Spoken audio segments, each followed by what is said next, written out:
টোনা, আমাকে 5টা লুচি দে তো। টুনির হাতের লুচি খেতে এত মজা লাগে যে বাড়ির সবাই শুধু তোর দোকানের লুচি নিয়ে যেতে বলে। ও আচ্ছা, তাই নাকি? এই নাও কবুতর দাদা, তোমার 5টা লুচি। এরপর কবুতর লুচি নিয়ে টাকা দিয়ে সেখান থেকে চলে যায়। আর তখনই সেই পথ দিয়ে একটা ডাইনি উড়ে যেতেই সব দেখে ফেলে। ওই টনি পাখির হাতের লুচি খেতে খুব মজা লাগে। তাহলে তো আগে টনি পাখির হাতের লুচি খেয়ে দেখতে হবে, আর তারপর আমার বাকি কাজটা করব আমি। কিন্তু তার আগে আমাকে কোনো পাখির ছদ্মবেশ ধরতে হবে। এরপর ডাইনি একটা ময়ূর পাখির ছদ্মবেশ নিয়ে টোনা ও টুনির দোকানের সামনে চলে যায়। এই যে পাখি, শুনলাম তোমাদের দোকানের লুচি খেতে খুব মজা লাগে, তা আমাকে কয়টা লুচি দাও দেখি। দিদি, এখানে বসে খাবে নাকি বাড়িতে নিয়ে যাবে? এখানেই বসে খাবো। তাহলে তুমি টেবিলে বসো, টোনা তোমাকে এক্ষুনি লুচি খেতে দিবে।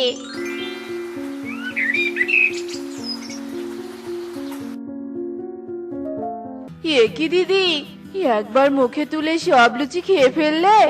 তোমাকে দেখে মনে হচ্ছে তুমি কোনো জাদু জানো। আরে না না, আমি কোনো জাদু টাদু জানি না। আসলে খুব ক্ষুধা পেয়েছিল, আর তোমাদের দোকানের লুচি খেতেও খুব মজা ছিল, তাই একটু জোরে জোরে খেয়ে ফেলেছি। আচ্ছা যাই হোক, প্লেটটা নিয়ে যাও, আমি এখন চলি। চলি মানে? লুচির টাকাটা কে দিয়ে যাবে? আর তোমাকে তো চিনিও না যে পরে টাকা নিব।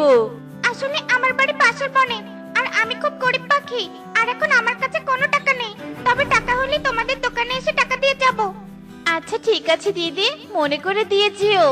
আমরাও গরিব পাখি, লুচি বিক্রি করে সংসার চলে, তাই টাকার খুব দরকার হয়। আচ্ছা ঠিক আছে, দিয়ে যাব। এ কথা বলে ডাইনি রূপী ময়ূর পাখি সেখান থেকে চলে আসে, আর আবারও ময়ূর রূপ থেকে ডাইনি রূপ ধারণ করে। লুচিটা সত্যি খুব মজার ছিল। কাজ নেই, আমি ওদের টাকা দিতে যাব। বোকা পাখি কোথাকার। আমি মিথ্যা বললাম, আর ওরা সেটাই বিশ্বাস করে নিল।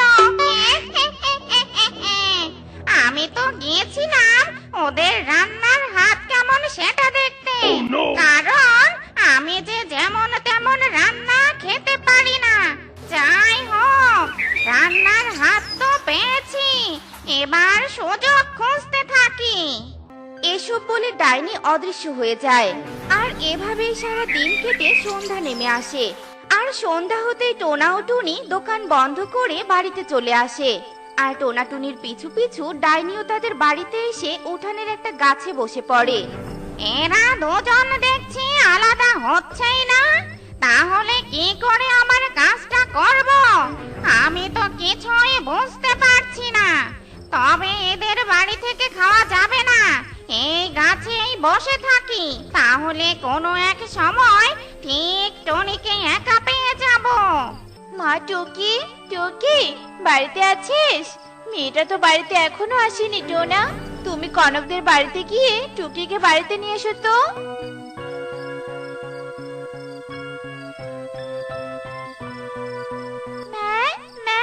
আমাকে নিয়ে আসতে হবে না, আমি একাই চলে এসেছি। তোকে না বলেছি বিকেল হতে বাড়িতে চলে আসবি? কিন্তু তারপর তুই সন্ধ্যায় বাড়িতে আসিস কেন? তোকে লাঠি দিয়ে না পিটালে তুই আমার কথা শুনবি না। মা, আমি কি মেরো না?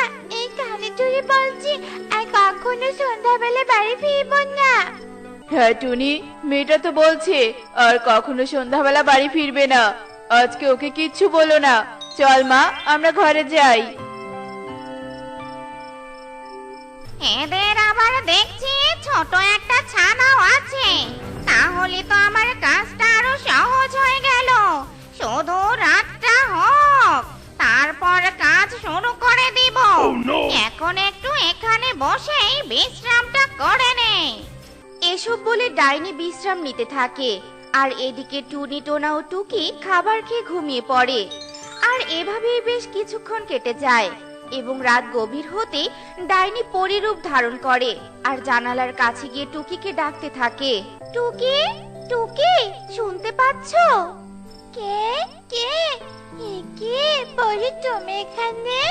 বাবার কাছে অনেক পরীর গল্প শুনেছি, কিন্তু আজ বাস্তবে দেখলাম। আচ্ছা পরি, তোমার নাকি ফুলের রাজ্য আছে? হ্যাঁ টুকি, আছে। তুমি ফুলের রাজ্য দেখতে চাও? আমাদের ফুলের রাজ্য দেখতে খুব সুন্দর, সেখানে গেলে অনেক সুখে থাকতে পারবে। হ্যাঁ পরি, আমি তোমার সাথে যেতে চাই। তুমি এক্ষুনি আমাকে নিয়ে চলো। না টুকি, আমি তোমাকে এখন সেখানে নিয়ে যেতে পারবো না। তবে তুমি কাল তোমার মাকে নিয়ে জঙ্গলের ভিতরে ফুলের বাগানে এসো, আমি সেখান থেকে তোমাকে নিয়ে যাব, কেমন? এরপর ডাইনি রূপী পরী সেখান থেকে চলে যায়, আর টুকি আবারও ঘুমিয়ে পড়ে। আর এভাবেই রাত কেটে সকাল হয়ে যায়। টুনি, তুমি তাড়াতাড়ি বাড়ির কাজ শেষ করে দোকানে এসো। আমি বাজার থেকে লুচি বানানোর জিনিসপত্র নিয়ে এসেই দোকান খুলবো। আচ্ছা ঠিক আছে টোনা, যাও। টুকি, টুকি, ওঠ মা, সকাল হয়ে গেছে। সত্যি মা, সকাল হয়ে গেছে? কি মজা, কি মজা।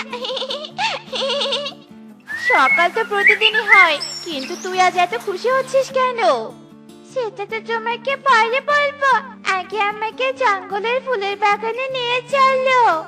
কিন্তু কেন রে মা, সেটা তো বলবি। বলছি তো, তোমাকে আমি পরে বলবো। এখন তুমি আমাকে নিয়ে যাবে নাকি আমি একাই যাব? আচ্ছা ঠিক আছে, চল। আমি বুঝেছি যে তোরা ফুলের মালা বানাবি। এরপর টুনি টুকিকে নিয়ে জঙ্গলের উদ্দেশ্যে বেরিয়ে পড়ে, আর উড়তে উড়তে তারা জঙ্গলের ফুলের বাগানে পৌঁছে যায়। ঠিক তখনই সেখানে ডাইনি চলে আসে আর টুকিকে একটা ফুল গাছ বানিয়ে দেয়। এ কি ডাইনি, তুমি এখানে? আর আমার মেয়েকে তুমি ফুল গাছ বানিয়ে দিলে কেন? দয়া করে আমার মেয়েকে ছেড়ে দাও, ছেড়ে দাও। চুপ কর, তোর মেয়েকে ছেড়ে দিলে তো আমি তান্ত্রিকের কাছে ধরা পড়ে যাব, আর ধরা পড়ে গেলে তোদের মতো পাখিদের হাতের মজার রান্না খেতে পারবো না। যার জন্য তোর মেয়ের দ্বারাই তোকে এখানে নিয়ে এসেছি। মানে তুমি আমার হাতের রান্না খেতে এখানে এসেছো? কিন্তু তুমি কি করে জানলে যে আমার হাতের রান্না মজা হয়? তারপর ডাইনি টুনিকে সব কথা খুলে বলে, আর তাকে নিয়ে ডাইনি একটা গুহার ভিতরে চলে যায়। এখানে সব জিনিসপত্র রাখা আছে, তুই আজ সারাদিন এখানে বসে আমার জন্য লুচি বানাবি, বুঝেছিস? ডাইনি বোন, আমি লুচি বানিয়ে দিব ঠিক, কিন্তু তারপর তুমি আমাদের ছেড়ে দিও। আমরা বাড়িতে না ফিরলে যে টোনা খুব চিন্তা করবে। বাড়িতে যাওয়ার চিন্তা করিস না, এখানে কেউ আসলে ফিরে যেতে পারে না। সারা দিন লুচি বানাবি আর রাত হলে বাইরে ফুল গাছ হয়ে থাকবি, বুঝেছিস? এসব বলে ডাইনি গুহার মুখ বন্ধ করে দেয়, আর টুনি কাঁদতে কাঁদতে লুচি বানাতে থাকে। টোনা, আমাকে 5টা লুচি দে তো। সুখী দিদি, আজ টুনি এখনো দোকানে আসেনি, তাই লুচি বানাতে পারিনি। এখন বাড়িতে যাও, টুনি আসলে আমি তোমার বাড়িতে গিয়ে লুচি দিয়ে আসবো। আচ্ছা ঠিক আছে টোনা। কি ব্যাপার, টুনি আজ দোকানে এখনো আসছে না কেন? বাড়িতে কোনো বিপদ হলো নাকি? আমি বরং বাড়িতে গিয়ে দেখে আসি।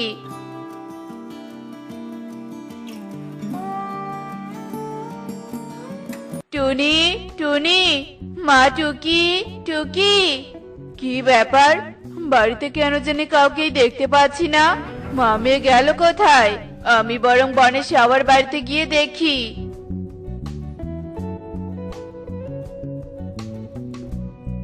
কাকুলি দিদি, কাকুলি দিদি, তোমাদের বাড়িতে টুনি এসেছে?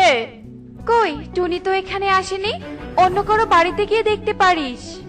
এরপর টোনা বনের বাকি পাখিদের বাড়িতে চলে যায়, কিন্তু কারো বাড়িতেই টুনিকে খুঁজে পায় না। আর টোনা ক্লান্ত হয়ে একটা গাছের নিচে বসে পড়ে। টুনি টুকি, তোমরা কোথায় গেলে? তোমাদের ছাড়া আমি কিভাবে থাকবো? হে সৃষ্টিকর্তা, তুমি বলে দাও, আমি কোথায় গেলে টুনি আর টুকিকে খুঁজে পাবো? কি রে বাছা, এখানে বসে এভাবে কাঁদছিস কেন? কি হয়েছে তোর, বল দেখি। আর বলবেন না তান্ত্রিক বাবা, আমার মেয়ে আর বউকে কোথাও খুঁজে পাচ্ছি না। চিন্তা করিস না বাছা, আমি ধ্যান করে দেখছি ওরা কোথায় আছে। ওরা এমন জায়গায় আছে যে সারা দিন রাত খুঁজলেও ওদের তুই খুঁজে পাবি না। মানে তান্ত্রিক বাবা কিসব বলছেন? ভয়ের কোনো কারণ নেই, এক ডাইনি ওদের ধরে নিয়ে গেছে। শুধু তাই নয়, ওই শয়তান ডাইনি যাদের হাতের রান্না ভালো তাদেরকেই ধরে নিয়ে যায়। চল আমরা এক্ষুনি ডাইনির কাছে যাব আর ওকে ভস্ম করে দিব।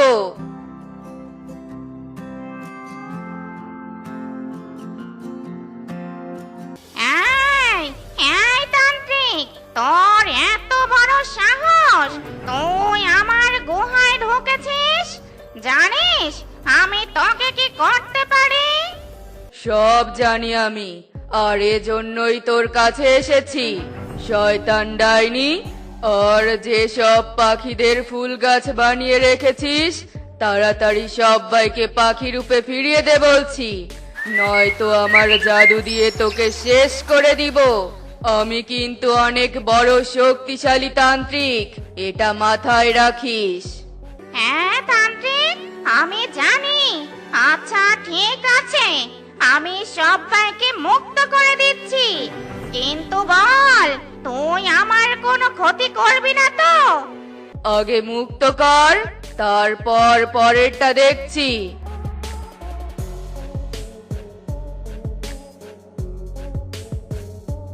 এরপর ডাইনি বাইরে এসে সবাইকে ফুল গাছ থেকে পাখি রূপে ফিরিয়ে দেয়, আর তারপর তান্ত্রিক ডাইনির শরীরে আগুন লাগিয়ে দেয়। আহ! ওরে বাবারে, আমার শরীর যে জ্বলে গেল। আহ! এই তান্ত্রিক, তুই কিন্তু কাজটা ঠিক করলি না। আহ! তোর মতো খারাপ ডাইনির সাথে আর কি কাজ করব আমি? তুই বেঁচে থাকলে পাখিদের এভাবেই বন্দি করে রাখবি, সেটা যে আমি খুব ভালো করেই জানি। হ্যাঁ তান্ত্রিক বাবা, আপনি একদম ঠিক বলেছেন। এই শয়তান ডাইনি কতদিন থেকে আমাদের বন্দি করে রেখেছিল, আজ আপনার জন্যই আমরা মুক্ত হতে পারলাম। তান্ত্রিক বাবা, আপনাকে অসংখ্য ধন্যবাদ। এভাবেই ডাইনি আগুনে পুড়ে ভস্ম হয়ে যায়, আর সবাই খুশি মনে তাদের বাড়িতে চলে যায়। এই নে টুনি, কাঁঠাল কিনে তোর 10 টাকা বেঁচে গেছে। ও মা গো, কাঁঠাল! কতদিন থেকে কাঁঠাল খাইনি। বাবারে, আমাকে একটা কাঁঠাল দে না, আমি তৃপ্তি করে কাঁঠাল খাবো। কেন দিব না? এই হাতে 10 টাকা দাও আর এই হাতে কাঁঠাল নিয়ে নাও। হা হা হা হা হা। টাকা? টাকা তো নেই। তোদের মতো ভিখারির কাছে টাকা না থাকারই কথা। সকাল সকাল লোকসান করতে এসেছে, চলে যা এখান থেকে।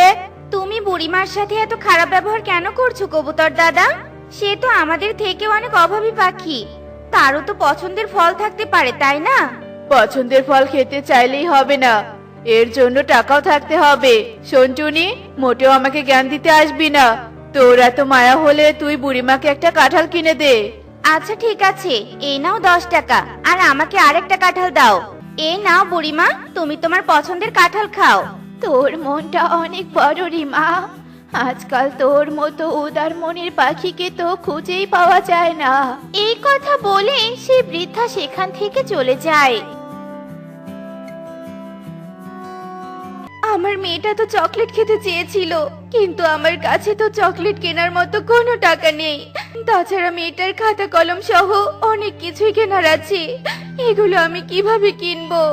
কবে যে আমার অভাবের দিন শেষ হবে তা কে জানে। এই কথা বলে টুনি একটা কাঁঠাল নিয়ে তার বাড়ির দিকে চলে যায়, আর পথে সে কয়েকজন পাখিকে দেখতে পায়। শোনো কালু, আমাদের আজকের শর্ট হচ্ছে তোমাকে এই বাইসাইকেল দিয়ে সামনে থাকা ছোট পুকুরটা পার হতে হবে, তবেই তুমি 5,000 টাকা পাবে। ওরে বাবা রে, এত কঠিন কাজ! না না স্যার, এত কঠিন কাজ আমি করতে পারবো না। বেঁচে থাকলে অনেক টাকা ইনকাম করতে পারবো, তাই বলে সামান্য 5,000 টাকার জন্য প্রাণটা দিতে পারবো না। এ কি, তুমিও না করে দিলে? এখন আমি এই শর্টটা দেওয়ার মতো পাখিকে কোথায় পাবো? কে নিবে তার জীবনের ঝুঁকি? আমি নিব স্যার, আমি এই ঝুঁকিটা নিব। এ কি টুনি, তুই এত বড় ঝুঁকিটা কেন নিতে চাচ্ছিস বলতো? এমনিতেই তো তোর ছোট মেয়েটাকে নিয়ে অভাবে দিন কাটাচ্ছিস। এখন যদি এই কাজটা করতে গিয়ে তোর কোনো ক্ষতি হয়ে যায়, তখন তোর মেয়ের কি হবে? একবারও ভেবে দেখেছিস কি? এছাড়া যে আমার আর কোনো পথ নেই কালু দাদা।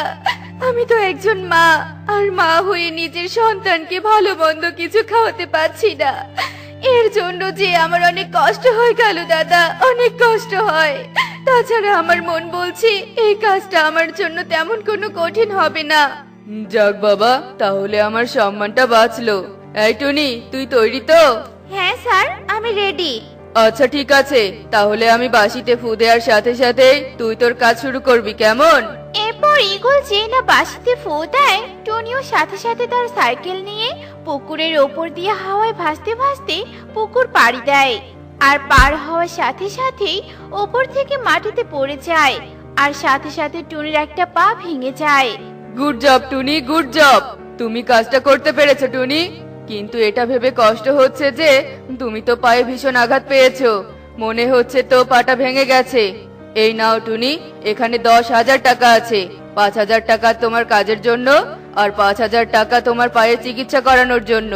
আর কালু, ওকে একটা হুইল চেয়ারে করে বাড়িতে পৌঁছে দাও। আপনাকে অনেক ধন্যবাদ স্যার, আপনি আমার মতো গরিবের জন্য অনেক সাহায্য করলেন। এরপর কালু একটা অটোতে করে টুনিকে নিয়ে তার বাড়িতে পৌঁছে দেয়। আর ঈগলের দেয়া হুইল চেয়ারটায় টুনিকে বসিয়ে দিয়ে সেখান থেকে চলে যায়। তোমার কি হয়েছে মা? একে মা, তুমি এভাবে হুইল চেয়ারে বসে আছো কেন? ভালো না মা, ভালো না। তোমার কি হয়েছে? তেমন কিছু হয়নি রে মা, সামান্য একটা অ্যাক্সিডেন্টে আমার পাটা ভেঙে গেছে। এসব নিয়ে তুই এত ভাবিস না রে মা। এই নে, আমি তোর জন্য কাঁঠাল নিয়ে এসেছি। আমি কাঁঠাল পরে খাবো মা, আগে তোমার জন্য ডাক্তার আনতে হবে। দেখতে পাচ্ছ না তোমার পা থেকে কত রক্ত পড়ছে? এই কথা বলে টুকি তাড়াহুড়ো করে ডাক্তার ডাকতে চলে যায়, আর ডাক্তারকে নিয়ে বাড়িতে চলে আসে। আর এরপর ডাক্তার টুনির পায়ে ব্যান্ডেজ করে দেয়, আর সেখান থেকে চলে যায়। এরপর দেখতে দেখতে সেই দিন কেটে যায়।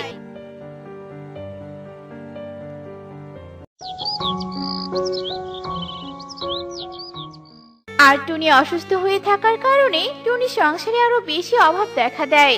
আর এই অভাবের মধ্যে টুনির কাছে আসে এক সরকারি কর্মকর্তা।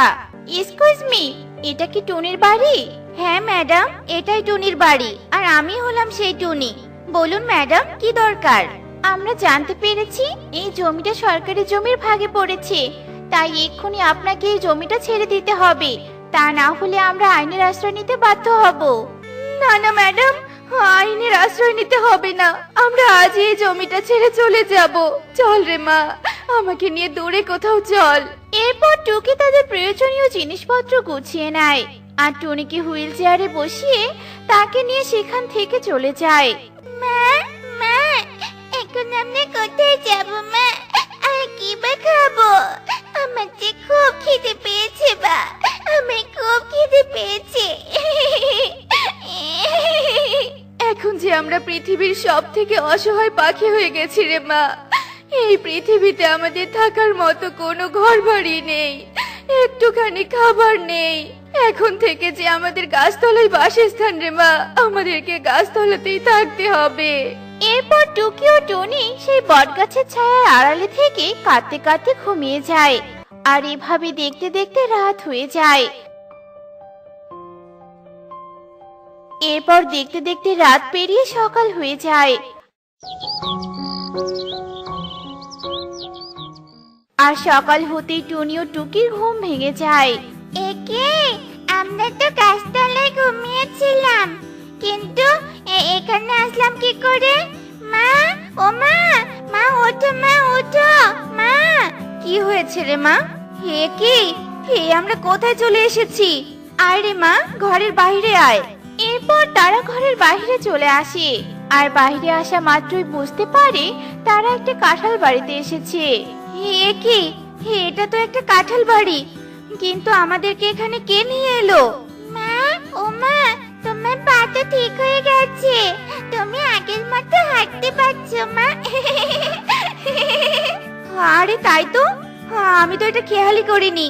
কিন্তু কে কে আমার এত বড় উপকার করলো? টনির কথা শুনে সেখানে একটা পরী চলে আসে।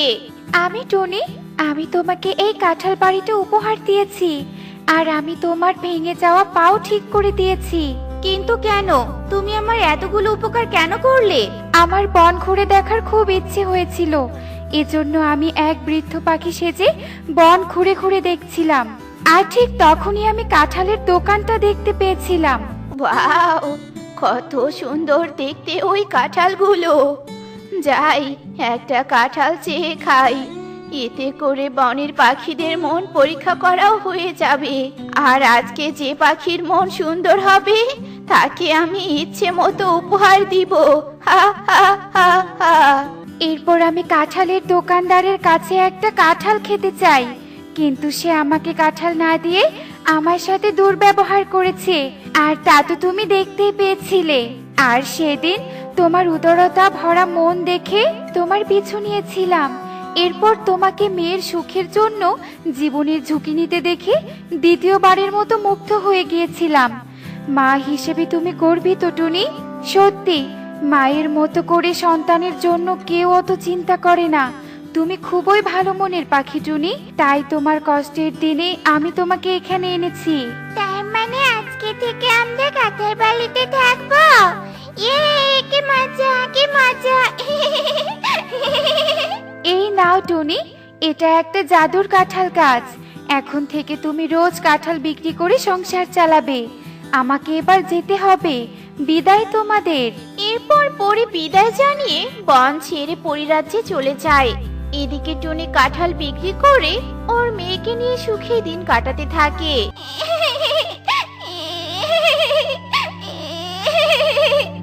এই বোন, এভাবে কাঁদিস না, মা এক্ষুনি চলে আসবে। দিদি, আমি চাই খেতে সহ্য করতে পারছি না, মা কখন খাবার নিয়ে আসবে?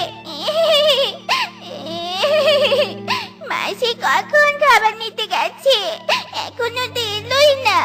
এবার তো আমারও চিন্তা হচ্ছে, মা তো অনেকক্ষণ আগে খাবার আনতে গেছে, তবুও তো এখনো ফিরছে না। চল তো একটু এগিয়ে গিয়ে দেখি।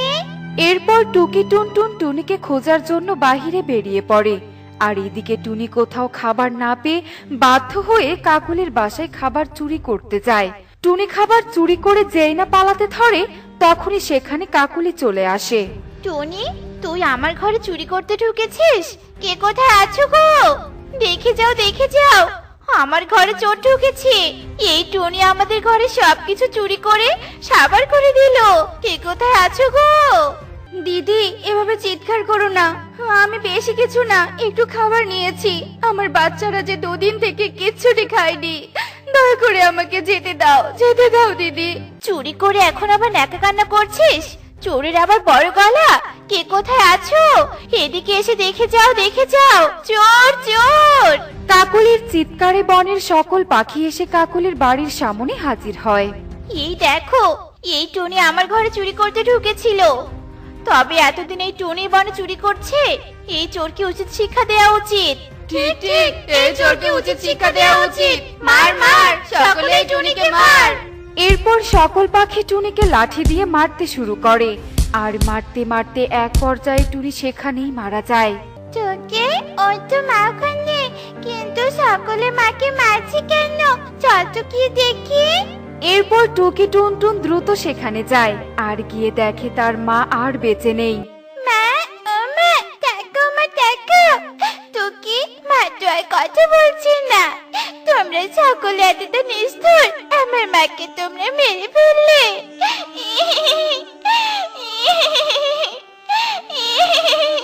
একদম ঠিক হয়েছে, চোরের শাস্তি এমনই হওয়া উচিত। তোর মা একটা চোর, তোর মা আমার ঘরে ঢুকে খাবার চুরি করেছে। আমি যদি না আসতাম তবে হয়তো ঘরে টাকা পয়সা সোনাদানা সব চুরি করতো। তোমরা সকলে খুনি, তোমরা আমার মাকে মেরে ফেলেছো। তোমরা খুব পচা। চোরের মেয়ে হয়ে আবার বড় বড় কথা। এই বনে চোরের মেয়ের কোনো জায়গা নেই, কি বলো তোমরা?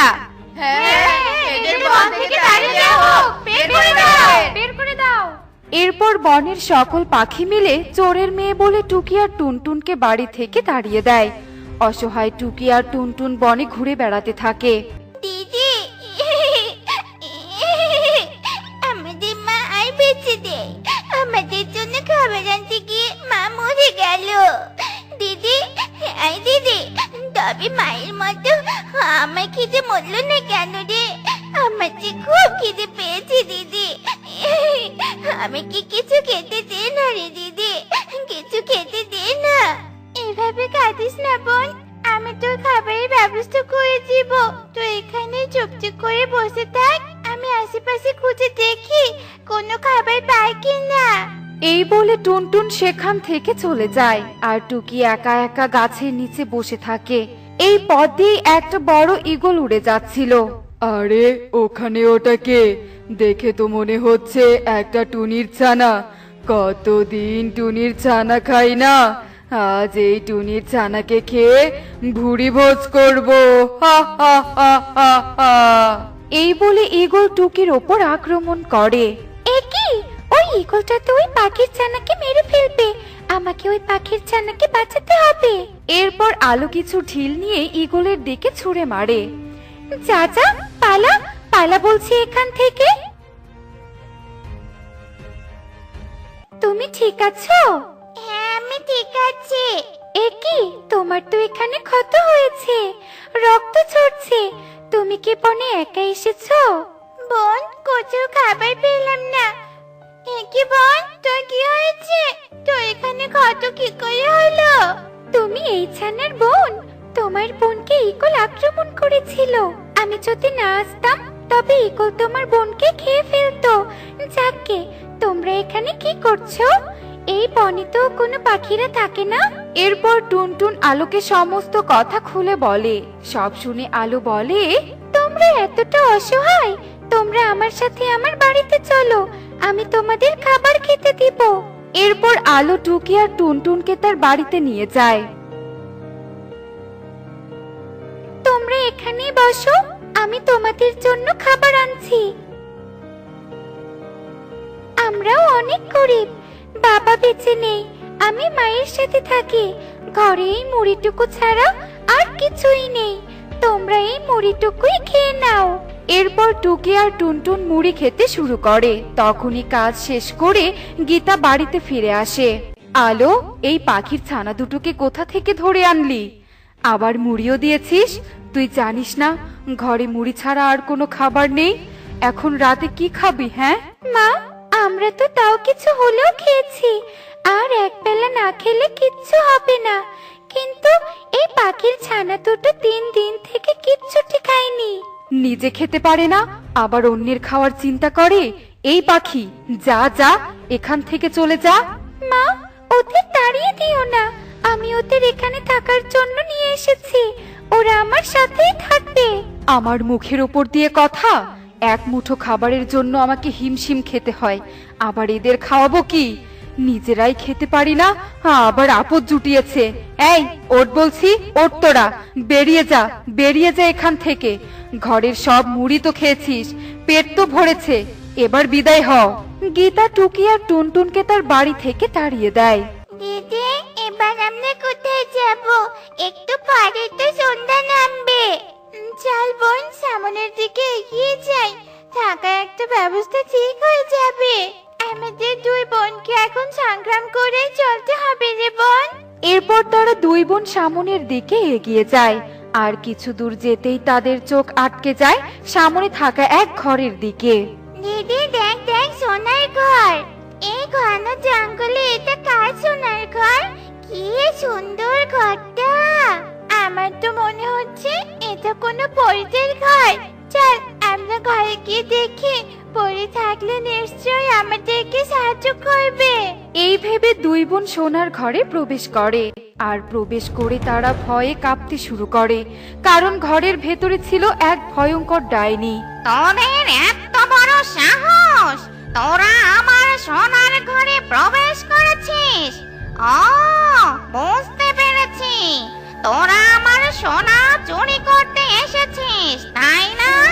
তবে রে, দেখাচ্ছি মজা। এরপর ডাইনি একটি খাঁচার মধ্যে টুনটুন আর টুকিকে বন্দি করে ফেলে। আমাদের ছেড়ে দাও, আমরা ভুল করে তোমার ঘরে প্রবেশ করেছি, আমাদেরকে যেতে দাও। তোরা এসে ভালোই করেছিস। কাল আর আমাকে খাবার খুঁজতে যেতে হবে না। কাল আমি তোদের খাবো। আজকেই তোদের খেতাম, কিন্তু আজ অনেক আমিষ খেয়েছি, তাই রাতটুকু নিরামিষ খেয়েই কাটিয়ে দিব। তোদের সাথে কথা বলে সময় নষ্ট না করে রাতের খাবারের ব্যবস্থা করি। চটপট এই সবজিগুলো কেটে ফেলি। এরপর ডাইনি সবজি কাটতে শুরু করে, আর এদিকে এই দিদি, তবে কি আমাদের ওই ডাইনির পেটে যেতে হবে? ভয় পাস না বোন, মা কি বলতো মনে আছে?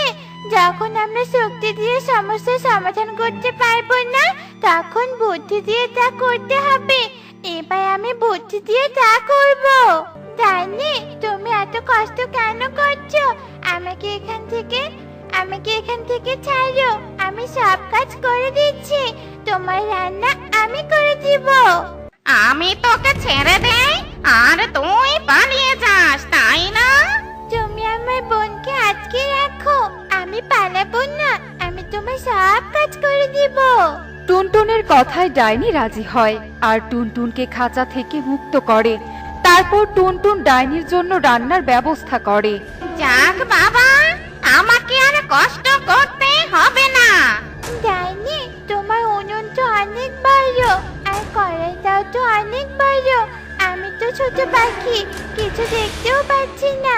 তুমি একটু দেখো তো তেলটা গরম হয়েছে কিনা। ডাইনি যেই না তেল দেখতে ধরে, টুনটুন তখনই ডাইনিকে গরম তেলে ধাক্কা দিয়ে ফেলে দেয়। মরে গেলুম রে, মরে গেলুম, জ্বলে গেল রে, পড়ে গেল। ডাইনি আর্তনাদ করতে করতে সেখানেই পড়ে ছাই হয়ে যায়। এরপর টুনটুন টুকিকে মুক্ত করে দেয়। দিদি, ওই দেখ, কলছি মোহর ভর্তি করছি। চল দিদি, আমরা মোহর নিয়ে যাই। এরপর তারা দুই বোন দুই কলসি মোহর নিয়ে সেখান থেকে চলে যায়। বোন, একজন আলো আমাদের খাবার দিয়ে সাহায্য করেছিল, ওদের তো অনেক অভাব। চল আমরা একটা কলসি আলোকে দিয়ে আসি, আর আরেকটা কলসি দিয়ে তো আমাদের হয়ে যাবে। এরপর তারা দুই বোন আলোর বাড়িতে যায় আর এক কলসি সোনার মোহর উপহার স্বরূপ আলোকে দেয়। আমাকে তোমরা ক্ষমা করে দাও, আমি তোমাদের সাথে সেদিন খারাপ আচরণ করেছি, আর তোমরা আমাদের জন্য উপহার এনেছো।